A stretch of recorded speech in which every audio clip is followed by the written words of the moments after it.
ألم نشرح لك صدرك ووضعنا عنك وزرك الذي أنقض ظهرك ورفعنا لك ذكرك فإن مع العسر يسرا إن مع العسر يسرا فإذا فرغت فانصب وإلى ربك فارغب آمنت بالله صدق الله مولانا العظيم وصدق رسوله النبي الكريم ونحن على ذلك من الشاهدين والشاكرين والحمد لله رب العالمين.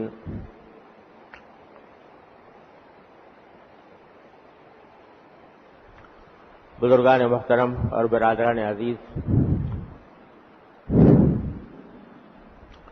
یہ سورہ علم نشرح کی آیات ہیں جو میں نے ابھی آپ کے سامنے تلاوت کی ہیں.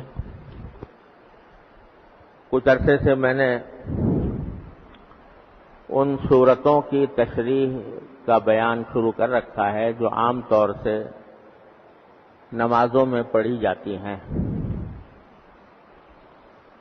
تاکہ ان کا مفہوم کم از کم اجمالی طور پر ذہن میں رہے تو قرآن کریم کے پڑھنے کے دوران، نمازوں کے دوران اس کا استحضار ہو سکے.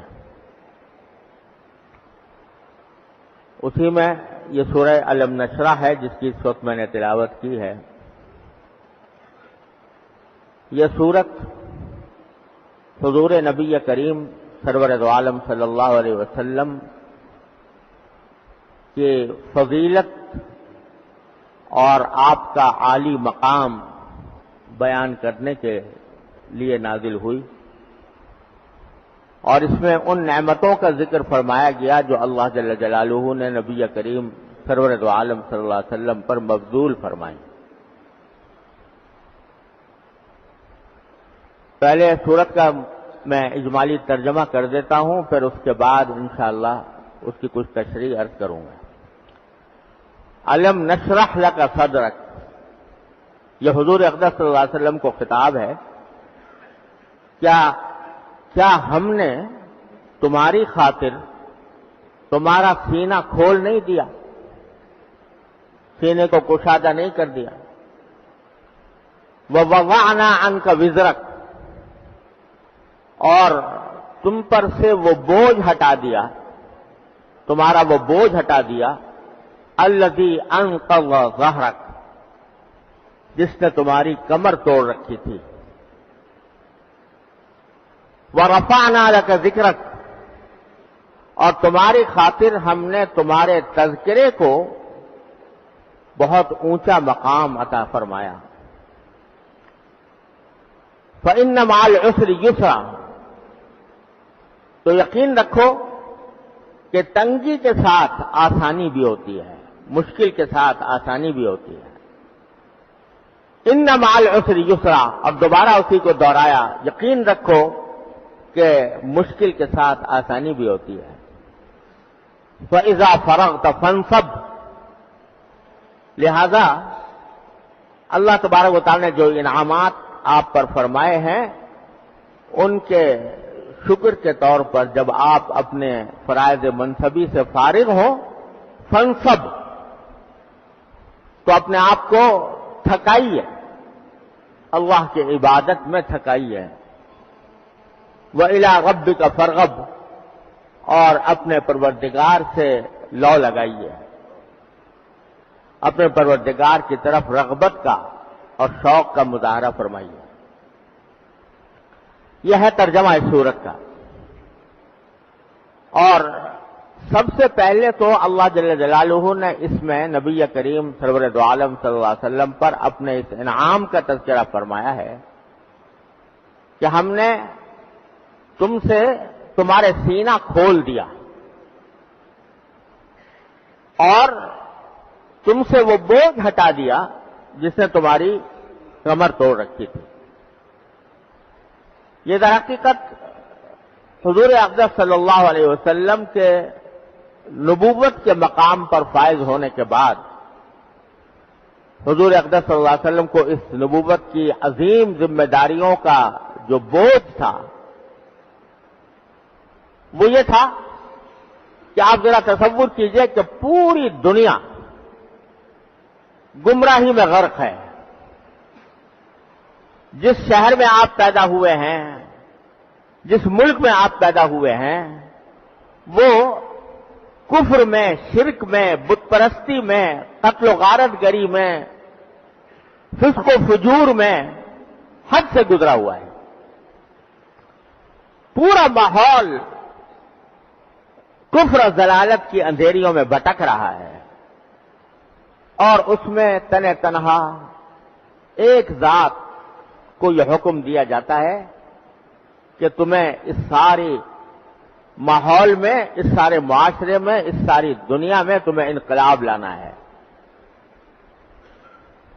ان بگڑے ہوئے لوگوں کو درست کرنا ہے، ان کے عقیدے صحیح کرنے ہیں، ان کے اعمال صحیح کرنے ہیں، ان کے اندر جو غلط عادتیں پیوست ہو گئی ہیں ان کو بدلنا ہے اور تنہ تنہا ہو. اور یہ حکم آ رہا ہے اس وقت جبکہ آپ کی عمر مبارک 40 سال ہو چکی تھی. 40 سال کے بعد عام طور سے انسان کے قوا میں رفتہ رفتہ انحطاط آنا شروع ہوتا ہے.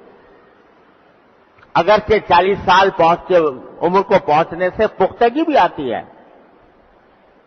سوچ سمجھ بھی پختہ ہوتی ہے، لیکن اس کے بعد پھر انحطاط کا دور آتا ہے، قوا مزمحل ہونے لگتے ہیں رفتہ رفتہ. تو اس ایسے موقع پر جبکہ آپ کی عمر 40 سال ہے اور اب قوا کے بظاہر انحطاط کا وقت آنے والا ہے، اس وقت میں اتنی عظیم ذمہ داری سرکار دو عالم صلی اللہ علیہ وسلم کو سونپی جا رہی ہے، اور تنہ تنہا دنیا کے اندر کوئی ظاہری اعتبار سے کوئی مددگار بھی نظر نہیں آتا. اس وقت میں یہ ذمہ داری آپ کے اوپر ڈالی گئی ہے، تو اس ذمہ داری کا کتنا بوجھ ہوگا، کتنی اس کی مشقت معلوم ہوتی ہوگی کہ میں کس طرح اس ذمہ داری کو نبھاؤں گا.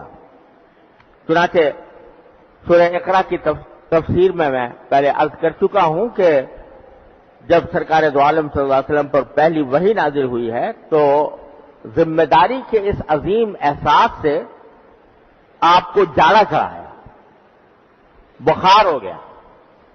اور جب آپ گھر تشریف لائے تو حضرت خدیجہ الکبریٰ رضی اللہ تعالی عنہا آپ کی اہلیہ محترمہ، ان سے فرمایا کہ زملونی زملونی، مجھے چادر اڑاؤ، مجھے چادر اڑاؤ. جاڑا چڑھ گیا. تو اتنا سخت بوجھ سرکار دو عالم صلی اللہ علیہ وسلم پر تھا. بوجھ کیا کیا ہوں گے؟ ایک طرف اس بات کا بوجھ کہ اللہ جل جلالہ کے احکام کو ٹھیک ٹھیک سمجھنا، اس کے تمام ابعاد پر غور کرنا اور اس کے تمام مقتضیات کو سوچنا. یہ میں تنہا کیسے انجام دوں گا؟ جو وحی مجھ پر نازل ہو رہی ہے اس وحی کے معنی بھی اس کو الفاظ کو بھی محفوظ کرنا ہے، اس کے پڑھنے کے طریقے کو بھی محفوظ کرنا ہے، اس کے معنی کو بھی محفوظ کرنا ہے، اس سے جو جو احکام نکلتے ہیں وہ احکام بھی یاد رکھنے ہیں. اور آپ امی ہیں. لکھنا آپ اللہ تعالیٰ نے یہ ایک معجزہ دکھایا تھا سرکار دو عالم کی ذات مبارک کے ساتھ صلی اللہ علیہ وسلم کہ آپ کو امی بنایا تھا. یعنی نہ آپ پڑھتے تھے نہ لکھتے تھے، جو کچھ تھا وہ حافظے میں تھا اور دل میں تھا. تو قرآن نازل ہو رہا ہے، اللہ تعالیٰ کا کلام نازل ہو رہا ہے، اور اس کو محفوظ بھی کرنا ہے، اس کو یاد بھی رکھنا ہے. اگر کوئی عام آدمی ہو تو جو کچھ ایک مرتبہ سنا اس کو کاغذ پر لکھ کر پھر اس کو یاد کرے، لیکن نبی کریم صلی اللہ علیہ وسلم نہ لکھتے ہیں نہ پڑھتے ہیں. لہذا لکھ کر یاد کرنے کا کوئی سوال نہیں، صرف کان سے سن کر جو کچھ سنا گیا ہے اس کو محفوظ رکھنا ہے۔ اب آپ ذرا اندازہ کیجئے کہ قرآن کریم جب کوئی حفظ کرنے بیٹھتا ہے تو بہت اچھا یاد کرنے والا ہو تو 2.5-3 سال کم از کم لگتے ہیں اس کو یاد کرنے میں، لیکن حضور اقدس صلی اللہ علیہ وسلم کے سامنے کتاب نہیں، آپ پڑھ نہیں سکتے، آپ لکھ نہیں سکتے، اور بعض اوقات آیات، بہت ساری آیات ایک ساتھ نازل ہوئی۔ مثلا بعض روایتوں میں آتا ہے کہ سورہ انعام پوری کی پوری ایک مرتبہ نازل ہوئی تھی۔ سورہ انعام تقریباً 1.5 پارے کے اوپر مشتمل ہے، وہ ایک ساتھ نازل ہوئی، تو اس کو یاد بھی رکھنا ہے، اس کے الفاظ یاد رکھنے ہیں۔ پھر الفاظ قرآن کریم کے ایسے ہیں کہ ان کو پڑھنے کا ایک خاص طریقہ مقرر ہے، یہ نہیں کہ جس طرح چاہا پڑھ لیا، اور وہ طریقہ وہ ہے جو جبریل امین علیہ السلام نے جس طرح پڑھا سرکار دو عالم صلی اللہ علیہ وسلم کے سامنے۔ آپ کو حکم یہ ہے کہ فَإِذَا قَرَأْنَاهُ فَاتَّبِعْ قُرْآنَهُ، جب ہم یعنی جبریل امین کے واسطے سے اس کو پڑھیں گے تو تمہیں اسی قرات کی اتباع کرنی ہے، اسی طرح تمہیں بھی پڑھنا ہے جس طرح جبریل علیہ السلام نے پڑھا، جس حرف کو جس طرح ادا کیا اسی طرح ادا کرنا ہے۔ لہذا صرف الفاظ کو محفوظ نہیں رکھنا، اس الفاظ کے پڑھنے کے طریقے کو بھی محفوظ رکھنا ہے، اور اس طریقے کو دوسروں تک سکھانا بھی ہے۔ اور پھر قرآن کریم تو ایک دریائے ناپیدا کنار ہے معانی کا، معارف کا، تو اس کے ایک ایک لفظ میں جو معانی پوشیدہ ہیں، جو معنی ہے اس کے، جو اس کا مفہوم ہے، اس میں جو ہدایات اللہ تعالیٰ نے عطا فرمائی ہیں، ان ساری ہدایات کو سمجھنا بھی ہے، اور سمجھ کر پھر دوسروں تک پہنچانا بھی ہے۔ اور قرآن کریم چونکہ نہ جانے کتنے علوم کا سمندر ہے، اس واسطے ان سارے علوم کو اپنے پاس محفوظ بھی کرنا ہے۔ یہ سارا کا سارا معاملہ قرآن کریم اور اللہ تبارک و تعالیٰ کے احکام سے متعلق۔ پھر اس قرآن کریم کے اندر مختلف احکام عطا فرمائے گئے ہیں، فلاں چیز حلال ہے، فلاں چیز حرام ہے، پھر اس حلال اور حرام کی تفصیل وحی غیر مطلوب کے ذریعے نبی کریم صلی اللہ علیہ وسلم کو عطا فرمائی گئی، اس کو بھی محفوظ رکھنا ہے، احکام کی جزیات بھی محفوظ رکھنی ہے۔ یہ سارا کام سرکار دو عالم صلی اللہ علیہ وسلم جو اوپر ڈالا گیا، تو آپ یہ سوچتے تھے کہ میں شروع میں آپ کو خیال ہوتا تھا کہ میں تنہا ایک امی وہ ان سارے علوم کو، ان سارے معارف کو کس طرح محفوظ کروں گا، اور پھر اس گمراہ قوم کے سامنے جو ضلالت میں ڈوبی ہوئی ہے اس کو کس طرح پیش کروں گا، کس طرح لوگوں کو اس پر قائل کروں گا۔ مخالفتیں ہوں گی تو ان مخالفتوں کا مقابلہ کرنا ہوگا، تنہا کیسے ان کا مقابلہ کروں گا۔ یہ ساری ذمہ داریاں تھیں نبی کریم صلی اللہ علیہ وسلم کے اوپر، جس کا بوجھ تھا آپ کے قلب مبارک پر۔ لیکن کیا ہوا کہ اللہ تعالیٰ فرماتے ہیں کہ یہ سارا بوجھ اور یہ ساری ذمہ داریوں کا احساس ہم نے اس طرح ختم کر دیا کہ الم نشرح لک صدرک، کیا ہم نے تمہارے سینے کو کھول نہیں دیا، یعنی سینے کو کشادہ کر دیا، اتنا کشادہ کر دیا کہ سارے کام اس سینہ مبارک کے اندر سما گئے۔ اس سینہ مبارک کو یہ قوت عطا فرمائی کہ قرآن کریم کے الفاظ بھی محفوظ رکھیں، اس کے پڑھنے کا طریقہ بھی محفوظ رکھیں، اس کے معنی کو بھی محفوظ فرمائیں، اس سے نکلنے والے احکام کو بھی محفوظ فرمائیں۔ اس طرح ہم نے تمہارا سینہ کھول دیا۔ سینہ کھولنے کے معنی یہ ہوتے ہیں کہ ایک آدمی کسی چیز کو گرفت میں لانے سے اپنے آپ کو عاجز محسوس کر رہا ہے تو سینہ تنگ ہو جاتا ہے، کوئی بات سمجھنا چاہتا ہے، سمجھ میں نہیں آ رہی، کوئی بات یاد کرنا چاہتا ہے، یاد نہیں ہو رہی، تو اس کا معنی ہے کہ سینہ تنگ ہو رہا ہے، سینے میں وہ محفوظ نہیں ہو رہی۔ جب اللہ تبارک و تعالیٰ سینہ کھول دیتے ہیں تو پھر جو چیز سمجھ میں نہیں آ رہی تھی وہ سمجھ میں آنے لگتی ہے، جو چیز یاد نہیں ہو رہی تھی وہ یاد ہونے لگتی ہے، اور یاد نہ ہونے اور سمجھ میں نہ آنے کی وجہ سے جو کلفت اور کوفت ہوتی ہے وہ کوفت ظاہر ہو جاتی ہے۔ تو ایک تو شرح صدر کے معنی یہ ہوتے ہیں کہ بات سمجھ میں آ گئی، جو یاد ہونی چاہیے تھی وہ یاد ہو رہی ہے۔ دوسرا یہ کہ کسی بات کے اوپر بعض اوقات انسان کو تردد ہوتا ہے، یہ کروں یا نہ کروں، یہ کام مجھے کرنا چاہیے یا نہیں کرنا چاہیے۔ اس تردد کی حالت میں انسان کے سینے میں تنگی پیدا ہوتی ہے کہ کیا کروں، کش بکش میں ہوں، سمجھ میں نہیں آ رہا کیا کرنا چاہیے، کیا طرز عمل اختیار کرنا چاہیے۔ اس موقع پر اللہ تبارک و تعالی جب کسی ایک جانب کو متعین کر کے اس پر اطمینان عطا فرما دیتے ہیں، کش بکش تھی مگر ان میں کہ یہ کروں یا یہ کروں، یہ کام کروں یا نہ کروں، لیکن اللہ تعالیٰ نے دل میں ایک اطمینان پیدا کر دیا کہ یہ کرنا چاہیے۔ اس کو بھی شرح صدر کہتے ہیں، یعنی یہ مجھے اس کے اوپر اطمینان ہو گیا، شرح صدر ہو گیا، یعنی اطمینان ہو گیا، اب جو تردد تھا وہ ختم ہو گیا، جو کشمکش تھی وہ ظاہر ہو گئی۔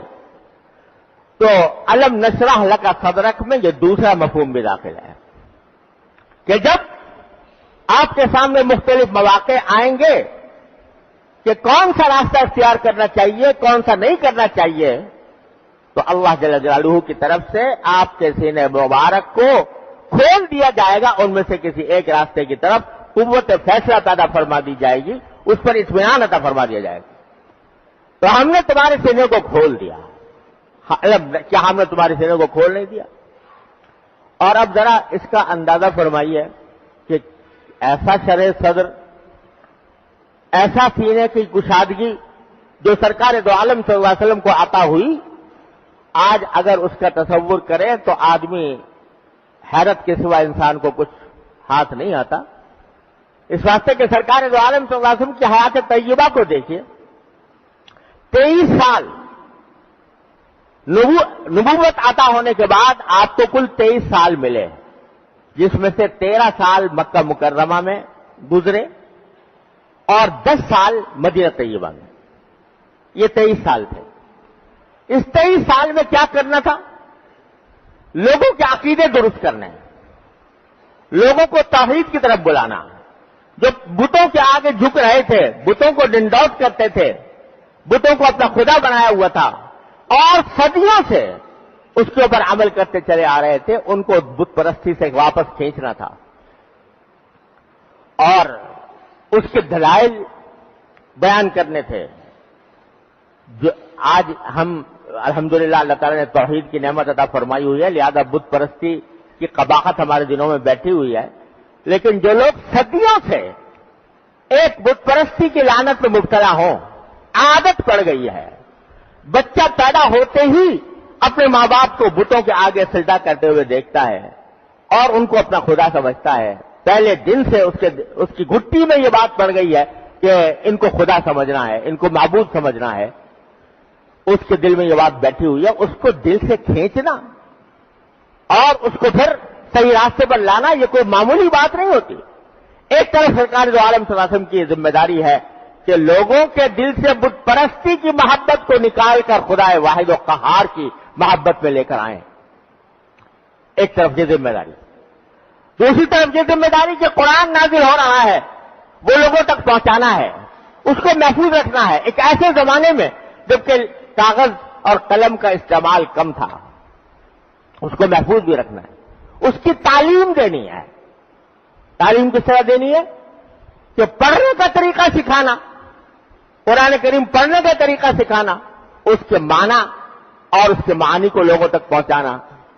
حضرت سعد بن ابی وقاص رضی اللہ تعالیٰ عنہ فرماتے ہیں، جو حضور اقدس صلی اللہ علیہ وسلم کے خاص صحابہ کرام میں سے ہیں، عشرہ مبشرہ میں سے ہیں، فرماتے ہیں کہ ہم نے سورہ بقرہ نبی کریم صلی اللہ علیہ وسلم سے 8 سال میں پڑھی سورہ بقرہ.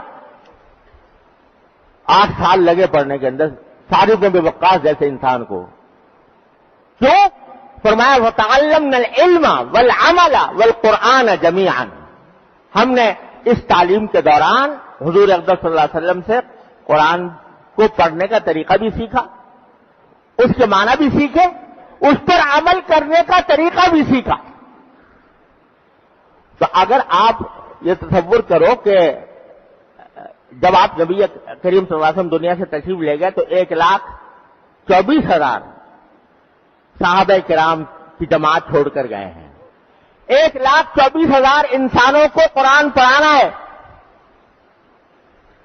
اس کے پڑھنے کا طریقہ بھی سکھانا ہے، اس کے معنی بھی بتانے ہیں. ایک کام لوگوں کے عقیدے درست کرنا، ایک کام قرآن کریم پڑھانا، اس طرح پڑھانا کہ اس کے تمام حقوق ادا ہوں، یہ دوسرا کام.